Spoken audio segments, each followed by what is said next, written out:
Margaret adjusted her straw hat in front of the antique mirror in the living room, the same one her grandmother had brought from Europe almost a century ago. At 68, she still maintained the elegance and poise she had inherited from her mother, a former teacher at Lincoln High School in Chicago. The sky blue dress, chosen especially for the baptism of little Sophia, her first granddaughter, perfectly matched the crystal rosary hanging from her neck, a gift from her late husband, Edward. "Mom, are you sure you don't want me to come pick you up?" Christina's voice sounded worried over the phone. "Downtown is chaos with all these construction works for the Olympics, and with this rain—" "Oh, my dear, don't be so overprotective. I've been driving for 45 years, and a little rain won't stop me from seeing my granddaughter baptized," Margaret replied, watching raindrops slide down the window of her apartment in Lakeview. "Besides, you need to be at the church earlier to organize everything. I'll get there just fine." The Chicago sky was heavy that Sunday morning. The thick clouds promised more than the light drizzle that was falling, but Margaret was determined. After grabbing her purse and the small gift she had bought for Sophia, a delicate silver rosary, blessed by the Pope during his last visit to the United States, she headed to the elevator of the building where she had lived for over 3 decades. "Mrs. Margaret, you're really going out in this weather?" George, the doorman who had known her since he was the building's janitor, asked with genuine concern. "Today is a special day, George. Nothing can stop me from being present at my granddaughter's baptism." She smiled, adjusting her grey hair under her hat. "You can't imagine how important it is for me to see little Sophia receive God's blessings." As she walked to the garage, Margaret reflected on how her life had changed in recent years. Losing Edward 3 years ago had been a devastating blow, but Sophia's birth had brought new light to her days. It was as if God, in his infinite wisdom, had planned it all. A painful departure followed by an arrival that renewed her hopes. On the way to the church in Lincoln Park, Margaret tuned the radio to her favorite station, which was playing Gounod's Ave Maria. The music always transported her to special moments in her life. Her own wedding, Christina's baptism, family Christmas masses. It was as if each note carried a precious memory. The rain began to thicken as she entered Lakeshore Drive. The quiet traffic, surprisingly calm for a Sunday morning, allowed her to maintain a steady pace. Margaret took the opportunity to pray quietly, thanking for all the blessings received and asking for protection for her family. It was when she passed through the underpass connecting Lakeshore Drive to Lincoln Park that something strange happened. The tunnel lights began to flicker irregularly, creating a disturbing strobe effect. Margaret felt slightly dizzy, something unusual for someone so accustomed to driving this route. "Lord, protect me," she murmured, gently squeezing the rosary she always kept hanging from the rearview mirror. As she exited the tunnel, the rain had turned into a downpour. Visibility was poor, and the windshield wipers could barely keep up. Margaret reduced her speed, aware of the danger. It was at that moment that a truck in front of her braked suddenly, causing her to instinctively swerve to the right. What happened in the following seconds seemed to unfold in slow motion. The car skidded on the wet road, spinning like an out-of-control top. Margaret tried to maintain control, but it was as if a greater force had taken the reins of the situation. Her last conscious words were a prayer. "Jesus, into your hands I commend my spirit." The impact was violent. The airbag deployed, but it didn't prevent her head from hitting the side of the car. The world around her began to darken, but there was no fear in her heart. An inexplicable peace enveloped her, as if she were being embraced by invisible, loving hands. The sound of sirens was already echoing in the distance when Margaret closed her eyes. Her last conscious thought was of Sophia, who was waiting for her at the church for her baptism. "Forgive me, my little angel," she thought, as an intense light began to form in her peripheral vision. Grandma may not make it in time. At that moment, at 9:47 on a rainy Sunday morning in Chicago, Margaret's heart stopped beating. The paramedics who arrived at the scene would officially record the time of her clinical death. What no one could imagine was that those next 11 minutes would change not only Margaret's life, but the lives of everyone around her in ways that science could never explain. The first instant after the impact was one of complete silence. A silence different from anything Margaret had experienced in her 68 years of life. It wasn't the absence of sound, but a deep peace that transcended any human understanding. It was as if every atom of her being was in perfect harmony with the universe. The initial darkness gave way to a soft light, which gradually increased in intensity. It wasn't like sunlight or a lamp. It was something alive, pulsating, emanating love in its purest form. Margaret realized she was no longer bound to her physical body. She felt light, as if all earthly pains and limitations had been removed. Margaret, the voice that pronounced her name reverberated through her being, not as a sound her ears captured, but as a vibration that ran through every fiber of her existence. It was a voice that carried within it all the authority of the universe, but also an unconditional love that made tears of joy spring from her soul. Before her, emerging from the radiant light, was a figure her heart immediately recognized: Jesus Christ. Not like the images she saw in churches or paintings, but as a presence so real and alive that it made all her previous experiences seem like mere dreams in comparison. "Master," was all she could express, though thousands of questions bubbled up inside her. "Do not fear," he replied, with a smile that contained all the wisdom and compassion of the universe. "You are here for a purpose." The environment around her began to transform. Margaret found herself in a place that defied any earthly description. It was as if she was simultaneously everywhere and nowhere. The colors were more vibrant than anything she had ever seen, and some of them she couldn't even name. "Come," Jesus invited, extending his hand. "There is much I need to show you." As they walked, if one can call that mode of locomotion that transcended physical spacewalking, Margaret began to see scenes from her life, but from a completely new perspective. She saw the moment when, as a child, she consoled a classmate who had lost her mother, the day she decided to forgive an old friend who had betrayed her, the countless times she had opened her home to people in need. Each act of love you performed, Jesus explained, reverberated through eternity. See how a simple, kind word can change the course of a life. Margaret watched, amazed, how her seemingly insignificant actions had generated waves of transformation in the lives of others. It was like seeing an intricate fabric, where each thread was connected to thousands of others, forming a pattern of indescribable beauty. "But there are also wounds that need to be healed," he continued, showing her moments in her life where fear and hurt had created barriers. Margaret saw her distant relationship with her father, the times she let pride prevent reconciliations, the moments when fear stopped her from following her deepest dreams. "Master," she asked, "why are you showing me all this now?" "Because you need to understand that each life is a precious thread in the great fabric of existence. Each choice, each gesture of love or fear affects not only you, but all of creation." It was then that Jesus led her to an even more extraordinary place. There Margaret saw bodies different from anything she had ever imagined, glorified beings emanating their own light, moving with a grace and freedom that transcended physical limitations. "These are the bodies that await those who remain faithful," Jesus explained. "Perfect, eternal, capable of experiencing reality in dimensions that your current senses cannot comprehend." Margaret observed, fascinated, how these beings could pass through walls as if they were air, communicate without words, and exist in multiple places simultaneously. It was an existence that made her earthly life seem like a mere sketch compared to a masterpiece. "But why are you showing me all this?" Margaret asked, feeling there was a greater purpose behind each revelation. "Because you will return," Jesus answered, with a look that mixed love and determination. "And when you return, you will have a special mission." At that instant, Margaret felt a sharp pain in her chest, the first physical sensation since leaving her body. It was as if she were being pulled back to something heavy and limited. "But I don't want to go back," she protested, feeling tears form. "Here is so perfect, so complete." "Your earthly journey is not yet over, beloved daughter," Jesus said, gently touching her forehead. "There are people who need to hear what you have seen and experienced.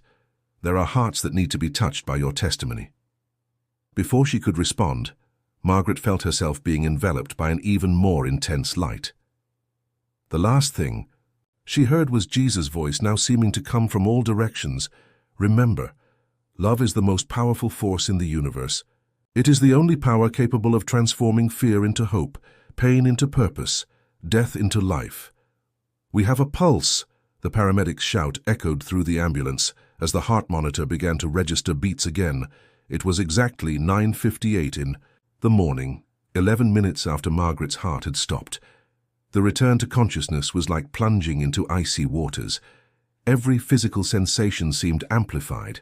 The smell of antiseptic, the sound of sirens, the rough touch of the cervical collar. But what impressed Margaret most was how everything seemed different now, as if she were seeing the world through a new pair of eyes. "Mom, can you hear me?"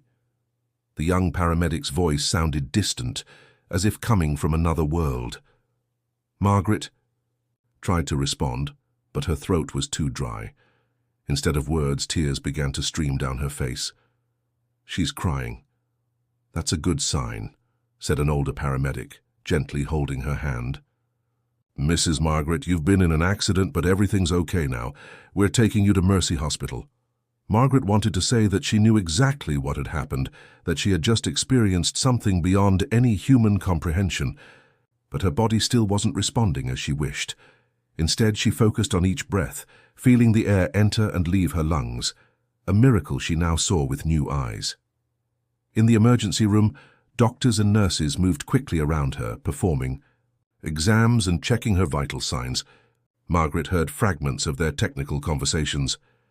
Responsive pupils, pressure stabilizing, no signs of severe cranial trauma. "It's a miracle," murmured an older nurse after reading the paramedic's report. 11 minutes without a heartbeat and came back without apparent sequelae.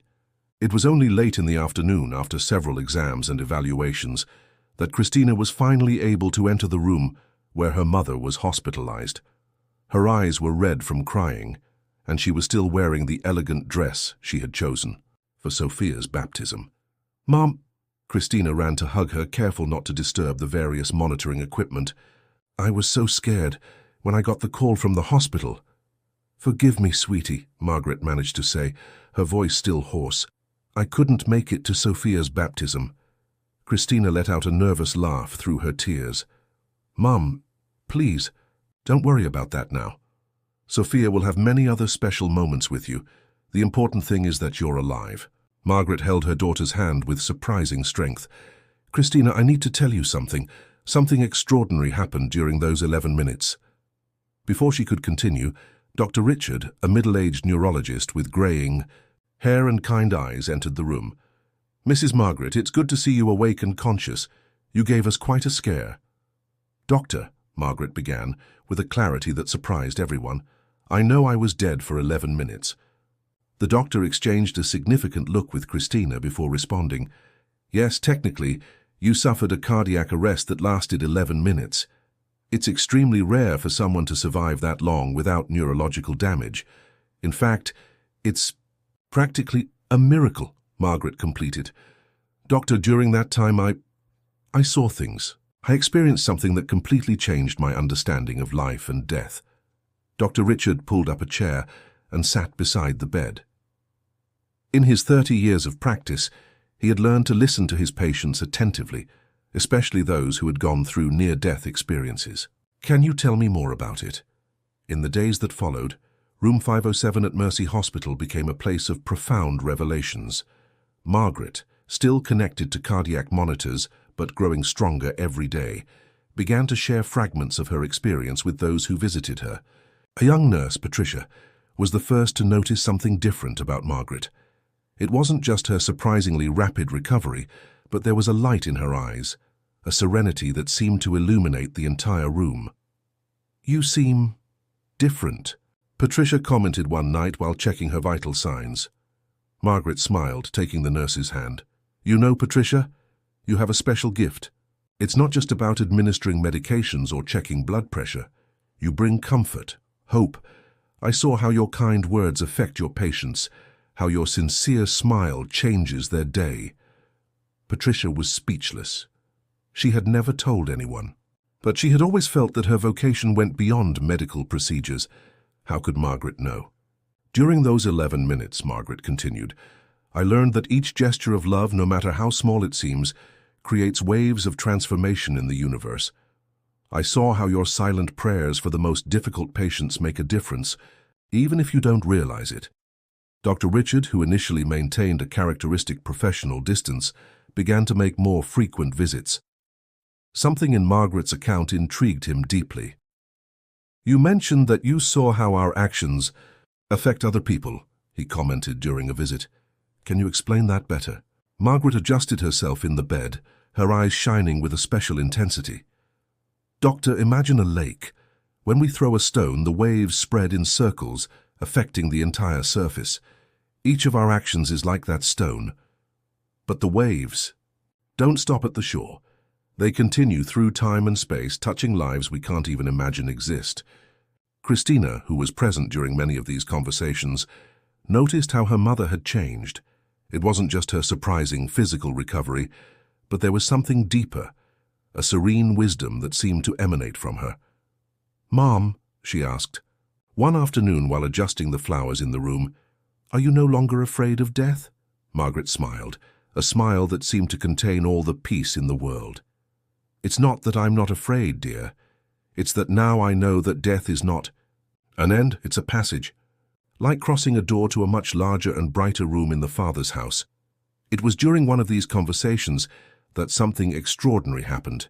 Mary, a terminal patient from the next room, who everyone said had only days to live, dragged herself in her wheelchair to the door of room 507. I heard you talking about light and love, Mary said, her voice weak but determined. May I come in? Margaret extended her arms in a welcoming gesture. Come, dear. There's so much I need to tell you. The impact of Margaret's presence at Mercy Hospital grew each day. What had begun as an isolated phenomenon in room 507 now reverberated throughout the hospital. Staff reported a different atmosphere in the corridors. Patients experienced inexplicable recoveries, and even the most skeptical began to question their certainties. Dr. Helen Sanders and her team of researchers meticulously documented everything. Margaret's case is redefining our understanding of near-death experiences, she explained during a meeting with colleagues. It's not just about the prolonged time of clinical death or the absence of sequelae, it's the transformative impact she has on the people around her. One afternoon, while talking to a group of resident doctors, Margaret shared a revelation that particularly impressed them. During my experience, she said, her voice soft but firm, I understood that medicine doesn't just treat the physical body. Each patient carries with them a universe of experiences, fears and hopes. True healing happens when we recognize this spiritual dimension of the human being. Dr. Richard, who was present, added, Since Mrs. Margaret arrived, our recovery rate has increased significantly. Patients who weren't responding to treatments began to improve, and the most interesting thing is that many report dreams or visions with a special light. It was in this same week that something even more extraordinary happened. During a visit from Christina with Sophia, the little one began to point to different corners of the room, smiling and babbling light repeatedly. She can see, Margaret explained naturally. Young children still maintain a pure connection with the divine. Sophia is seeing the beings of light that accompany us. Christina, who had always been more pragmatic, found herself increasingly touched by the transformations she witnessed. Mom, she asked, how do you manage to maintain this certainty, this peace? Margaret held her daughter's hand tenderly. Dear, when you experience divine love in its purest form, all doubts dissolve. It's not a matter of believing, it's knowing, with every fiber of your being, that we are part of something infinitely greater. With the approach of her hospital discharge, Margaret began to share increasingly profound revelations. One night, during a conversation with Father Joseph and Dr. Helen, she described in detail her vision of the new heavens and the new earth. Imagine a place where every wound is transformed into light, where every tear becomes a seed of eternal joy, she explained. I saw how all the suffering we go through here has a greater purpose. They are like notes in a cosmic symphony of love. Dr. Helen, who had begun her research with a purely scientific perspective, found herself deeply transformed. "What impresses me the most," she confessed, "is how every detail of Mrs. Margaret's account connects with other cases I've studied, but goes beyond, revealing a dimension of love and purpose that transcends our current understanding." Father Joseph, who had witnessed countless transformations in the hospital since Margaret's arrival, commented, "It's as if the veil between heaven and earth has become thinner in her presence." Christina, who was present, noticed tears in her mother's eyes. "What is it, Mom?" "I'm just moved by the greatness of divine love," Margaret replied. "You know, during my experience, I understood that each person carries within them a spark of the divine. Our mission is to help that light shine." On the eve of her hospital discharge, room 507 was full. Doctors, nurses, patients, and family members, everyone wanted to be present for one last moment with Margaret. Dr. Richard had organized a small celebration, something unusual in the hospital environment, but which seemed perfectly appropriate in that circumstance. "When you arrived here," he said in his speech, "we were a hospital like any other. Today we are a transformed community. Your 11 minutes changed not only your life, but all of ours." Dr. Helen presented the preliminary results of her research. "The data is impressive. We've recorded over 50 cases of extraordinary recoveries, hundreds of reports of significant spiritual experiences, and a measurable change in the hospital environment." Margaret listened to everything with a serene smile. When it was her turn to speak, her voice was filled with emotion. "My dear ones, what I experienced during those 11 minutes was just a glimpse of the greater reality that awaits us. But the most important thing is not what I saw on the other side. It's what we can do here and now. Each act of love, each gesture of compassion, each word of hope creates waves of transformation that traverse eternity." It was at this moment that little Sophia, in Christina's arms, began to laugh and point upwards. Everyone in the room instinctively followed her gaze, and several people later reported having seen a special glow in the air, as if light itself had come to life. A year has passed since the accident that changed not only Margaret's life, but everyone who crossed her path. Samaritan Hospital became a reference center for studies on near-death experiences and spirituality, with Dr. Richard and Dr. Helen leading innovative research. Margaret, now fully recovered, dedicated her time to sharing her experience in lectures and meetings throughout the United States. Her book, Beyond the 11 Minutes, became an international bestseller, touching hearts and transforming lives. On a special afternoon, while playing with Sophia in the garden of her home in Copacabana, Margaret observed how her granddaughter, now a year and a half old, interacted with the world in a unique way.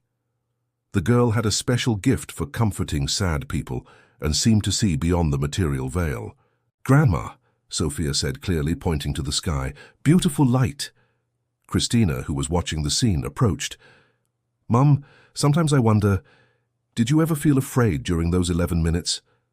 Margaret smiled, hugging her daughter. "Darling, when you experience divine love in its purest form, all fear dissolves. What I saw and lived in those minutes showed me that our journey here is just the beginning. Each moment is an opportunity to bring a little bit of heaven to earth." At that instant, a ray of sunlight broke through the clouds, creating a perfect rainbow in the Rio de Janeiro sky. Sophia clapped happily. Dr. Helen Santos, a neurologist and leader of the study group on near-death experiences at USP, was particularly intrigued by Margaret's case. "It's extraordinary," she commented after her first interview. "The richness of details, the consistency of the account, the physiological changes. In 20 years studying these phenomena, I've never seen anything like it." Margaret welcomed the studies with serenity, but knew that her experience transcended any scientific analysis. During one of the interview sessions, she surprised everyone with an unexpected revelation. "Doctor," she said to Dr. Helen, "I know you lost your sister 3 years ago. I saw her during my experience. She's at peace and wants you to know that the work you do here has a greater purpose than you imagine." Helen turned pale. She had never mentioned her sister to Margaret, and only her closest colleagues knew about this personal loss that had motivated her to study near-death experiences. The transformations at the hospital continued. Maria, the terminal patient who had inexplicably improved after her contacts with Margaret, was discharged a week later, something doctors considered impossible a few weeks before. Dr. Richard, who was closely following everything, began to keep a detailed diary of events. "It's not just about an extraordinary recovery," he wrote. "It's as if Margaret had brought something back from the other side, a transformative energy that affects everyone around her." Christina, observing the changes in her mother and the impact she had on people, began to understand the magnitude of what was happening. One afternoon, she brought little Sophia to visit her grandmother for the first time since the accident. Seeing her granddaughter, Margaret filled with transcendental joy. "My little angel," she said, taking the baby in. Her arms, "You have a special purpose in this world. I saw that clearly during my experience." It was at this moment that Sophia, at just 4 months old, did something extraordinary. She smiled in a way that lit up the entire room and, to everyone's surprise, uttered her first word. "Light." Christina was stunned. "Mom, she's still..." "Too young to talk," Margaret smiled serenely. "Divine wisdom sometimes manifests through the little ones, dear. Sophia sees things that our adult eyes can no longer perceive." Maria, the terminal patient, surprised the medical team with a sudden improvement in her condition. "It's as if something had awakened in me a new will to live," she explained to the astonished doctors. Dr. Richard, known for his scientific skepticism, began to question his own certainties. During his visits, which now extended far beyond what was clinically necessary, he asked increasingly profound questions. "Mrs. Margaret," he said one particularly significant afternoon, "you spoke about glorified bodies, about an existence beyond physics. As a scientist, I have difficulty understanding..."